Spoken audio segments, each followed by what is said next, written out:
welcome to Sleep Begins. The day is over, the night is here, and it's time to give yourself permission to rest. Settle beneath your blankets, get comfortable, and allow the noise of the day to slowly fade away. Whether you're settling into bed or simply looking for a moment of peace, you've found the perfect place to unwind. Now, let's begin. There was a small stone cottage at the edge of a quiet village, with blue-painted shutters and a chimney that always had a thin curl of smoke drifting from it, even in the middle of summer. A girl named Elsie lived there with her grandmother, in the kind of house where the kettle was almost always warm. The floorboards knew exactly where to creak, and the smell of something baking seemed to linger in the walls, even on days nothing had been baked at all. Every evening followed more or less the same soft rhythm. Elsie fed the chickens. She swept the little stone step by the front door. She helped carry in whatever the garden or orchard had given up that day. Apples, usually this time of year, red and warm from the afternoon sun. And her grandmother, a round, silver-haired woman who always seemed to have a faint dusting of flour on her apron, would hum to herself over the stove, unbothered by time in the particular way that only grandmothers seem to manage. Behind the cottage, past a row of old apple trees, stood an iron gate. It was tangled in climbing roses that had gone soft and wild with age, and its latch had rusted shut so long ago that nobody in the village quite remembered a time it had ever opened. It wasn't spoken of as strange or mysterious. It was simply there, the way an old chair in the corner of a room is simply there. Familiar, unremarkable, faintly comforting in its stillness. Elsie liked to visit it anyway, most evenings, on her way back from the chickens. Not because she expected anything to happen, just because some places feel worth checking on, the way you glance at an old jar on a shelf now and then, even though you know quite well it's empty. On an evening in early autumn, with the sky turning that soft, honeyed gold it only seems to manage in September, she stopped by the gate as usual, her basket of apples balanced on one hip. And this time, without much fuss at all, the latch gave a small, soft click beneath her hand. She paused, looked back toward the cottage. The kitchen window glowed warm and yellow through the dusk, and she could just hear her grandmother humming faintly over the stove. The same unhurried tune as every other evening. Elsie turned back to the gate and pushed.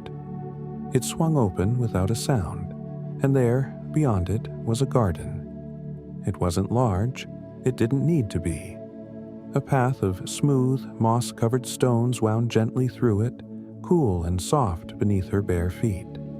Tall grasses swayed on either side, though there was no wind at all, just a slow, easy sway, as if the whole garden were breathing.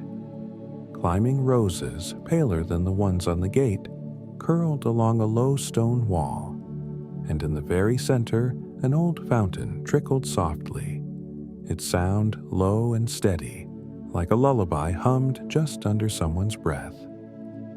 Elsie set her basket down and sat on the fountain's smooth edge, and let herself simply look for a while at the fireflies drifting lazily among the flower beds, blinking on and off, and at the deepening blue of the sky overhead, and at the way the whole garden seemed to exist just slightly outside of ordinary time.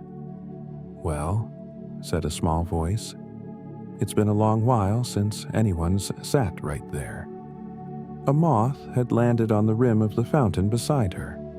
Her wings were the pale gold of old parchment, dusted faintly with tiny points of light, like stars folded carefully into silk. "I'm sorry," Elsie said. "Nothing, nothing." The moth settled her wings, unhurried. "You just remind me of someone. A girl who used to visit, a long while back now. She'd sit in that exact spot and swing her feet and ask me 100 questions before I'd even said good evening." "What happened to her?" "She grew up," the moth said simply, without any particular sadness in it, the way you might mention that summer had turned to autumn. "That's usually what happens, sooner or later, to girls who visit gardens like this one." She fluttered gently off the fountain's rim. "Come along, if you like.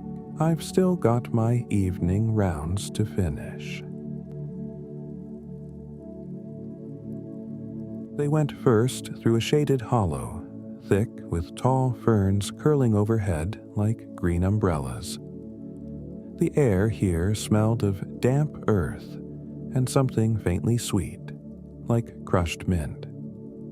As the moth drifted low, her wings brushed lightly against small white flowers tucked among the greenery, and each one caught a little of her glow and held onto it, so that the whole hollow began to shimmer, soft and pale in the dark.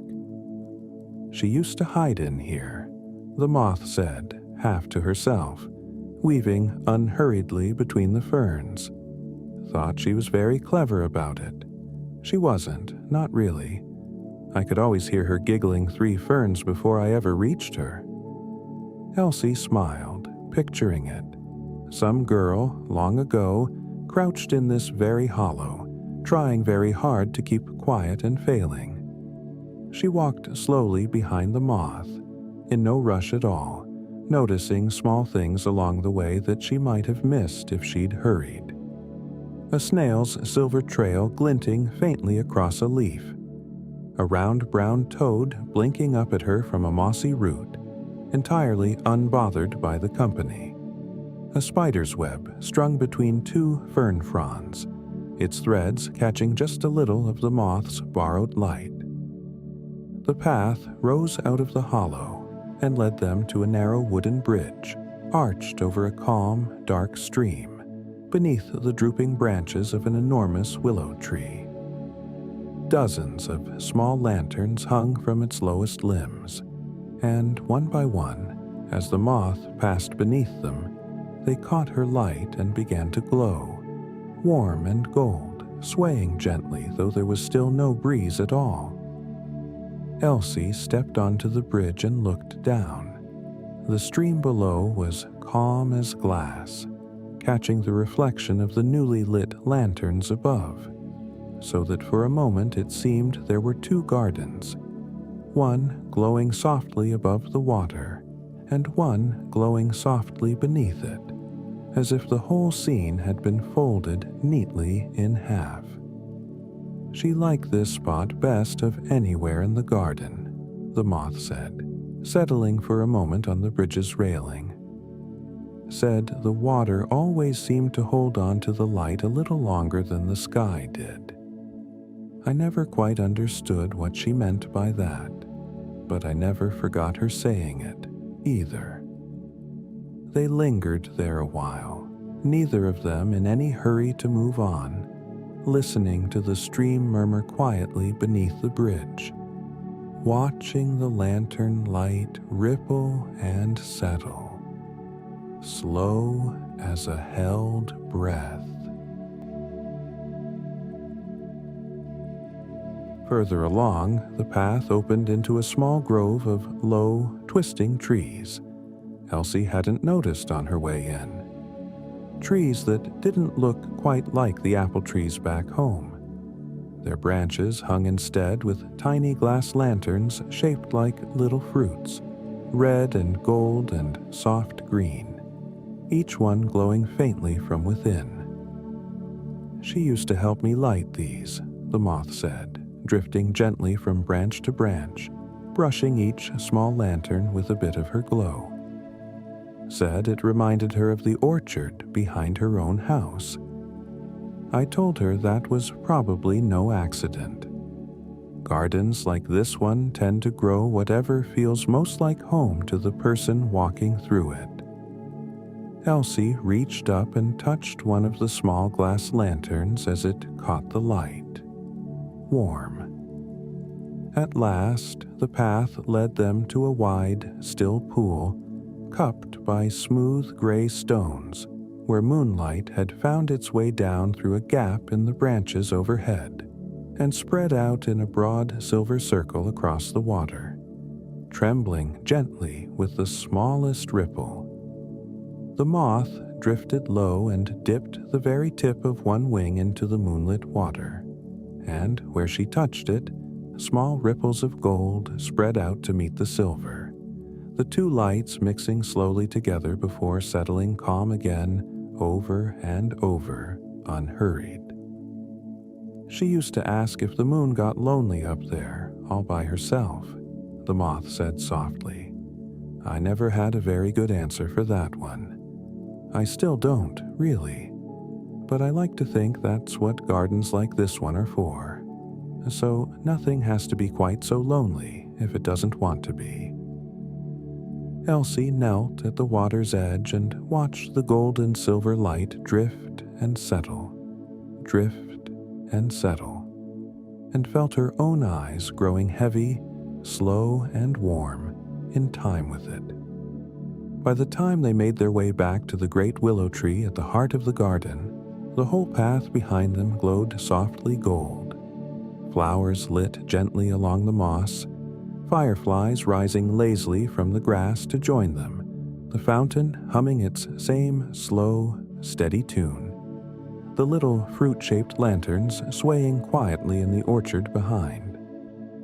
Elsie settled into a bed of soft moss tucked between two of the willow's roots, and the moth landed on a low branch just above her, glowing warm and steady in the dark. Can I ask you something? Elsie said, her voice already growing sleepy. The girl who used to visit. Do you remember her name? The moth was quiet for a moment, her wings folding slowly, gently, like something settling in for the night.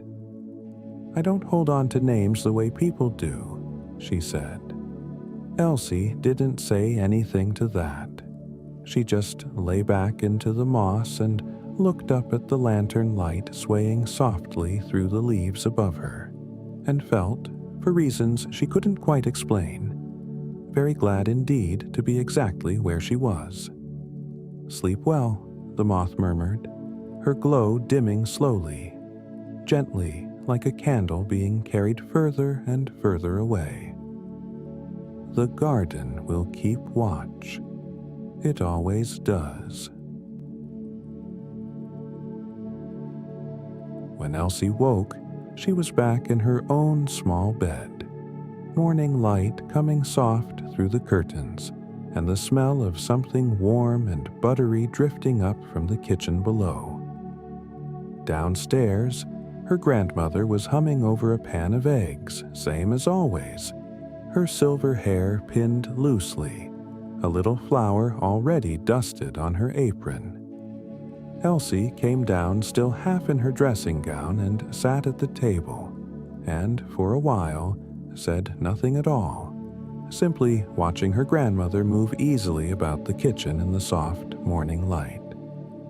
You look like you slept well, her grandmother said, not turning around. I found the gate open, Elsie said quietly, behind the apple trees. Her grandmother's hand paused just slightly over the pan. Did you now? She said, in a voice that gave nothing away and, somehow, gave everything away all at once. And then, after a moment, without turning around, she began to hum a different tune than before.